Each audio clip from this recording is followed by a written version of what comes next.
నమస్తే అండి బోసుకుమరి.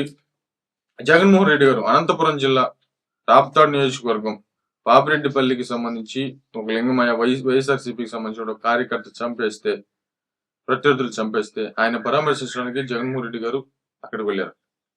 మొత్తం ఆ టూర్ లో జనం మాత్రం విపరీతంగా తరలి వచ్చారు. విపరీతంగా ఆయన స్వాగతాలు పలికారు. ప్లస్ అది కూడా కాకుండా ఆయన చూడటానికి జనం ఎగబడ్డారు. ఎంతలా అంటే చివరికి హెల్ప్ ప్యాడ్ కూడా ఉపయోగించలేనటువంటి పరిస్థితి. ధర్మం పడిపోయారు. ఇంకా ఆయన రోడ్డు మార్గాన్ని వచ్చాడు.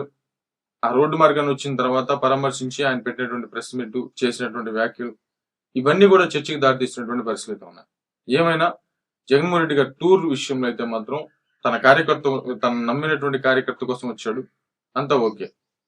జగన్మోహన్ రెడ్డి గారు ఇచ్చినటువంటి వారిని నాకు ఇది చూడంగానే చంద్రయ్య అనేటువంటి ఆయన గుర్తొచ్చాడు. చంద్రయ్య కాదు, చాలా మంది కార్యకర్తలు ఎలాగే చంపేశారు. టీడీపీకి సంబంధించి చాలా మందిని చంపేశారు. బట్ వాళ్ళందరూ గుర్తొచ్చారు. ముఖ్యంగా చంద్రయ్య అనేటువంటి ఆయన గుర్తొచ్చాడు. ఆయన్ని నడి బజార్లో కుతికి కోసి చంపేశారు. అదే చెప్పాను, చాలాసార్లు చేసింది నేను వీడియో. మామూలుగా మన కోని సింపుల్ గా ఎలాగ వస్తామో అట్లా కూర్చొని నిదానంగా సింపుల్ గా పేక్ కోసి చంపేశారు. మరి అది గుర్తొచ్చింది నాకు ఈ సంఘటన చూసిన తర్వాత. వైసీపీ హయాంలో ఆయన్ని చంపేశారు. ఇప్పుడు టీడీపీ హయాంలో ఏంటంటే మరి జరుగుతున్నటువంటి, అంటే ఒక రకంగా చెప్పాలంటే ఇది ఒక దారుణమైనటువంటి సంఘటన. దీన్ని ఖచ్చితంగా ఖండించాలి ప్రతి ఒక్కరు కూడా. ఖచ్చితంగా టీడీపీ పార్టీ ఇప్పుడున్నటువంటి ప్రభుత్వం అక్కడ ఉన్నటువంటి వాళ్ళ మీద ఖచ్చితంగా యాక్షన్ తీసుకోవాలి. మీకు ఒక చంద్రయ్య ఉంటే, మరి ఇక్కడ లింగమయ్య ఉన్నాడు. మరి రేపు పొద్దున్న జగన్మోహన్ రెడ్డి గారు మళ్ళీ అధికారంలోకి వస్తే ఇంకొంతమంది కార్యకర్తలు చచ్చిపోవాలా? ఇట్లాగే చచ్చిపోవాలి. టీడీపీకి సంబంధించి పని చేసినందుకు ఇట్లాగే చచ్చిపోవాలి. కాబట్టి ఎవరైతే నిజంగా దీంట్లో ఎమ్మెల్యేలు ఉన్నా సరే వాళ్ళ నిజాయితీగా, నిఖర్సుగా కానీ వాళ్ళని శిక్షించగలిగితే తీవ్రమైనటువంటి పేరు కూటమి ప్రభుత్వానికి వస్తుంది.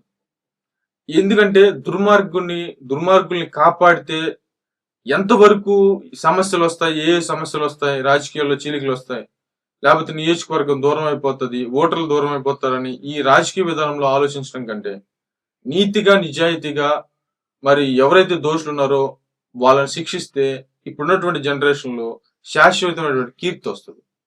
ఎవరు ఓటర్లు దూరం అవ్వరు. ఇదేం పిచ్చి రోజులు కాదు ఇవి, ఏమైనా పనికిమాల రోజులు కాదు ఇవి. సోషల్ మీడియా యుగం. 10 నిమిషాల్లో విషయం తెలిసిపోతుంది.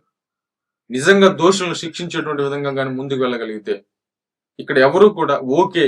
ఇంత టెక్నాలజీలో కూడా వ్యక్తిగతమైనటువంటి రాజకీయాలు, ఆ వ్యక్తిత్వ అంటే వ్యక్తికి సంబంధించినటువంటి రాజకీయాలే కదా.